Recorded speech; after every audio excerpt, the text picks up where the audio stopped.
All right, hello again. This is Jeff Scott, and I'm going to be talking to you right now. We're going through again our Security Development Lifecycle field content, and we're moving into the 200 level, which is the intermediate level. And the first thing we're going to talk about here is fuzz testing. As you can see, we're going to have a quick little overview, as we always do, of the Microsoft SDL. Then talk about an overview of fuzz testing, including smart versus dumb fuzz testing. Talk about how to fuzz test an application, file format parsers, network parsers, other types of parsers, and then get into Microsoft SDL fuzz testing requirements and recommendations. So you've seen all this already. All right, so let's talk about a little overview of fuzz testing. Probably the majority of all application vulnerabilities today are due to the fact that developers fail to validate untrusted input in an application. And it's something I've been talking about virtually in every lecture, but it still is something that people don't do for whatever reasons. They're too much in a hurry. They don't know how to do it. They don't think that it'll ever be necessary, etc.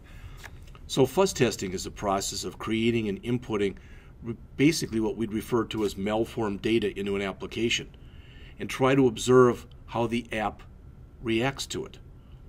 If the app fails when trying to process the malformed data, you've discovered a potential vulnerability. The types of vulnerabilities that typically get discovered through fuzz testing can be very serious in nature, such things as buffer overflows, integer overflows, and denial of service. Those are things that we've talked about directly or indirectly in advance.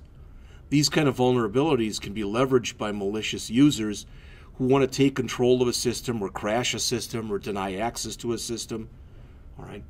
So fuzz testing typically is a key testing technique that yields a lot of significant benefits. And we'll talk about those as we go on in here. So fuzz testing is targeted towards application code that reads and interprets data structures. And really, if you remember what a data structure is, when we talk about simple data types, okay, in a programming language, you're typically talking about ints and floats and doubles, etc. But when you take those simple data types and you put them together, you get, for example, you get an array. And an array is an example of a data structure. So this type of application code, it's often referred to as parsers. So in this presentation right here, you can see that we'll discuss different types of parsers, including file format and network protocol parsers. All right.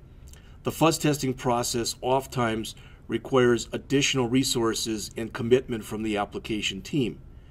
As you start to formulate your fuzz test strategy and you come up with your execution plan, you might want to identify additional resources that are going to be required in order to fuzz test correctly and completely. And when you do this as early as possible, it'll give you a greater timeline and greater time to request and obtain additional budget as needed for the process or purposes of executing a fuzz test strategy. All right, so let's go through an illustration of fuzz testing here. Each application that you have makes certain assumptions about the data it receives. Things like the format of the data, the type of the data, the length of the data, etc. So fuzz testing is a process for testing those assumptions. And more importantly, it's a process to enable developers to basically figure out how an app will react when such assumptions are violated. So an application may expect, for example, a user to input all numbers, such as in the case of an application reading financial data or a phone number or whatever. And if the user abides by these rules, they're a valid user. On the other hand, what fuzz testing attempts to do is to systematically simulate a user who does not abide by the rules. Typically, they're simulating a malicious user.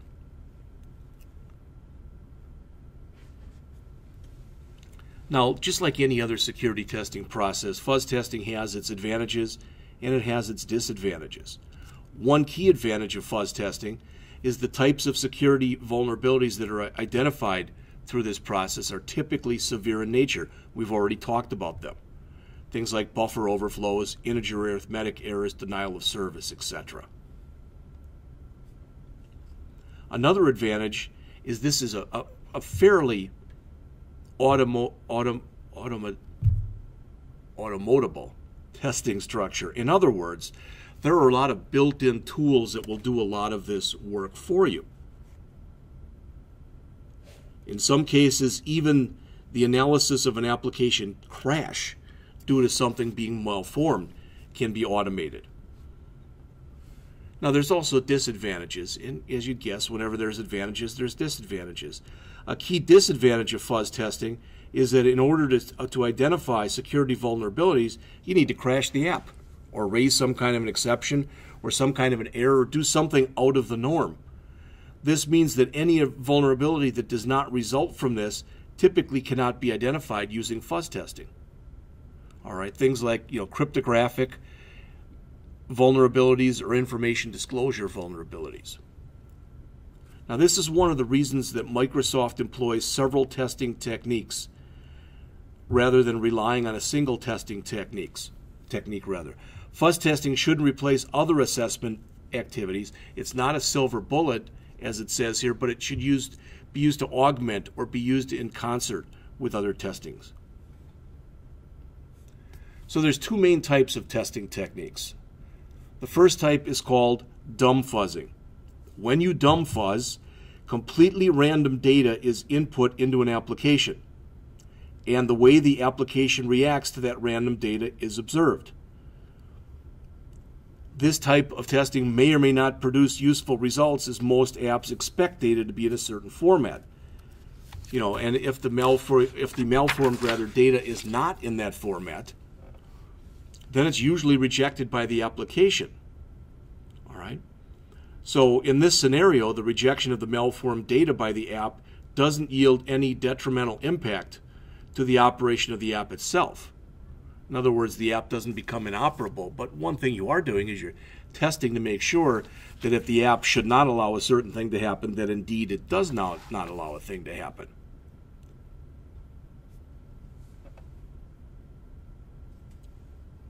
It's critical to understand that dumb fuzz testing should not be the only technique used. In contrast to dumb fuzz testing, we've got smart fuzz testing. Rather than inputting completely random data into the app, smart fuzz testing consists of inputting specific values. And you want to leverage the knowledge of the underlying format or expected behavior within the application. Typically, fuzz testing tools that work in this kind of fashion are able to create malformed data that will more likely be accepted and parsed by the app. So fuzz testing will greatly improve the chances of identifying security vulnerabilities when you compare it to dumb fuzz testing. But as you'd guess, most teams will use both methods.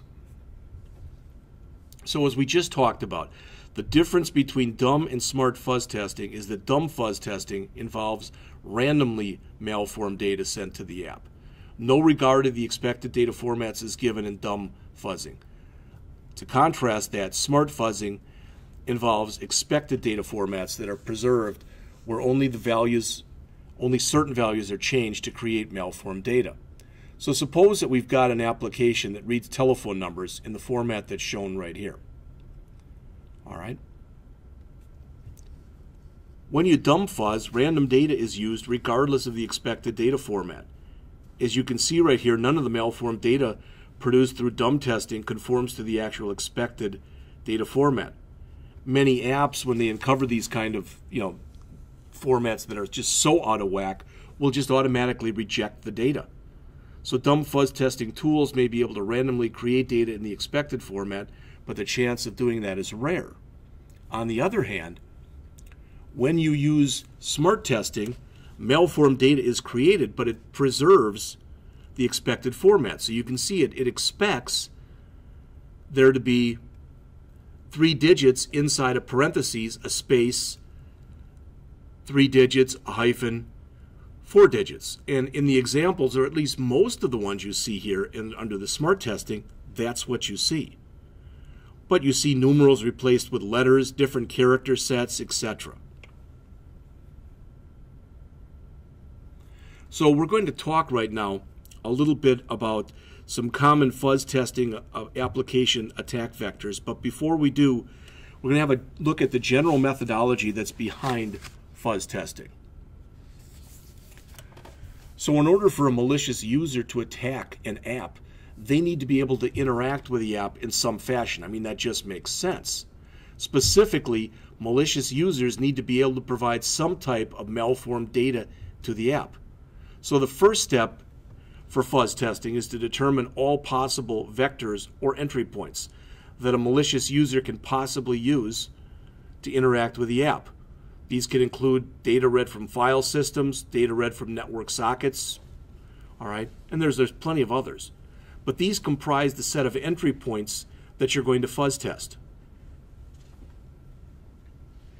The next step is you want to come in and rank each of the entry points you enumerated in the previous step. And you rank them by privilege and by accessibility. Why? Because this allows you to effectively prioritize the entry points that need to be fuzz tested. Threat modeling here is a good way to systematically create this prioritization. We talked about that in the past using a combination of stride and dread. It's important to mention here that as a general security best practice, any untrusted entry point into an app should be fuzz tested. All right, so fuzz testing requires the creation of possibly thousands of different malformed data variations. Each of these instances are input into the app via the highest risk entry points, and you observe how the app reacts to these malformed data inputs. To help automate the creation and inputting of malformed data into apps, it's recommended that you use automated fuzz testing tools when possible. We'll talk about some of those a little bit later. Any unexpected or unhandled crashes to the app caused by processing the malformed data should be analyzed by developers and testers. Error conditions that are created here often indicate the presence of severe code vulnerabilities. Finally, you should fix those vulnerabilities and retest. This is a blog shown right here from Scott Lambert of the Microsoft Security Engineering team that is on fuzz testing. All right. So file format fuzz testing targets application parsers that read files and the data contained within said files. Files are a common source of input into applications, and files are often or frequently targeted by malicious users.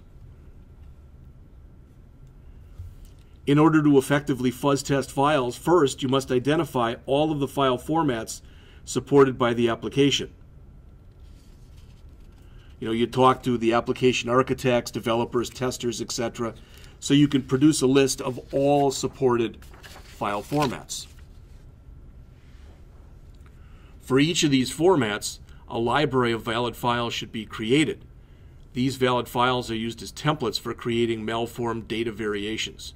Microsoft recommends at least 100 different valid files be collected for each supported file type.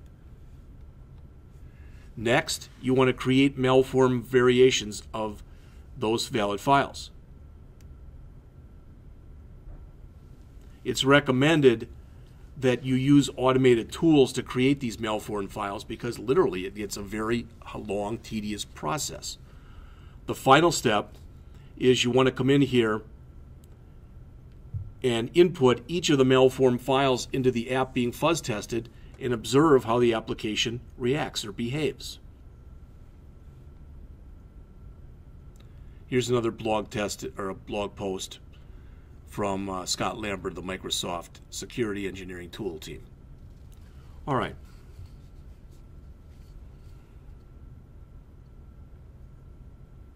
So, talk a little bit about fuzz testing network parsers. Fuzz testing, again, it's a good way for application development teams to systematically identify vulnerabilities in their apps. Fuzz testing can be highly automated, and typically the vulnerabilities identified are very serious in nature. We've talked about this previously. If an app reads data from the network parsers for the app should be and really must be fuzz tested. For instance, an app that reads application layer configuration data sent from a network should have that network parser fuzz tested. You can perform this in different ways. The first way is to create malformed packets that conform to the data format expected by the application, and then send those malformed packets over the network to the app. As you can see right here, a fuzz testing tool creates some malformed data and sends that data directly to the application over a network. Another way that you can do this is to record valid network packets, malform the captured data, and then resend or replay the malformed network packets to, again, see how the system reacts. So you've got valid, then you're going to resend with invalid. With this method, testers first record the valid network packets to make sure that the code is behaving as it should. You might use something like a network packet sniffer. Again, the captured data is then malformed in some way by the fuzz testing tool and resent or replayed back to the application. The last method of fuzz testing network parsers is to create malformed network packets on the fly. When you use this method, valid network packets are intercepted by a network device, such as an HTTP proxy. They're malformed in some fashion and then forwarded onto the application. Now, as mentioned previously, there's other types of parsers as opposed to just network parsers. We talked about earlier in the presentation that as a general security best practice, any untrusted entry point into the app should be considered a candidate for fuzz testing. Each of these entry points should be prioritized in terms of what is their likelihood of being used as an attack point, etc. What's the probability of an attack? Again, threat modeling is a good way to do this. All entry points with high priorities and risk potential should be fuzz tested before those with lower priorities. Applications may implement some custom code that reads, consumes, analyzes, etc. data from untrusted sources.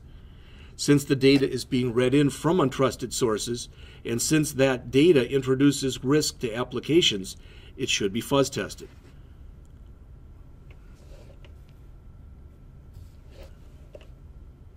It's important to use tools, and we talked about this previously, due to the large number of possible problems, due to the large length and the number of files and the length of the files themselves that you have to use and to do this.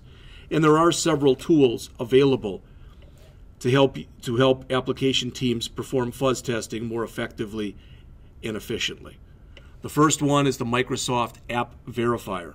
It's not a fuzz testing tool exactly, but it's a tool that helps developers analyze code at runtime for unmanaged Microsoft Win32 applications. It can be used to identify runtime conditions that can lead to vulnerabilities, things like heap-based overflows, memory leaks, and access violations. There's a URL that you can refer to for more. Microsoft SDL book MiniFuzz. The Microsoft SDL book companion disc contains a simple file fuzzer called MiniFuzz. All right. There's also many free available tools from third-party companies that can be downloaded. So what are the Microsoft SDL fuzz testing requirements? Well, any app that's developed using the Microsoft SDL must adhere to the following requirements. First, fuzz testing must be performed on retail builds of the app. Fuzz testing is not conducted on debug builds of applications. Because fuzz testing represents a systematic way of simulating a large number of actual attacks against an application, it's important that said fuzz testing be performed on apps as they would be run by customers. Second, while all entry points into an app can potentially be attacked by malicious users and should be fuzz tested, there are certain types that are at particularly high risk. These include files read by applications, remote procedure call interfaces, and ActiveX controls. But as mentioned previously, it's always most security wise to fuzz test each and every access point. In addition to fuzz testing retail builds and at-risk entry points, anytime an app is updated or parsers are re-engineered, the app must be fuzz tested to ensure that new vulnerabilities have not been introduced into the app. And then finally, each file format supported by the application, the parsers for each of these file formats must be fuzz tested with a minimum of 100,000 different malformed files. Now that sounds like a lot, but again, if you're using an automated tool to do it, it's not as bad. Whenever a vulnerability is found, the count must be reset to 0 and another pass involving 100,000 different malformed files must be completed. So as far as some recommendations that Microsoft has regarding more effective fuzz testing, the first, keep all malformed files that cause an app to fail. These files will be useful for helping developers reproduce any vulnerabilities, and they can be integrated into regression tests and system tests, etc.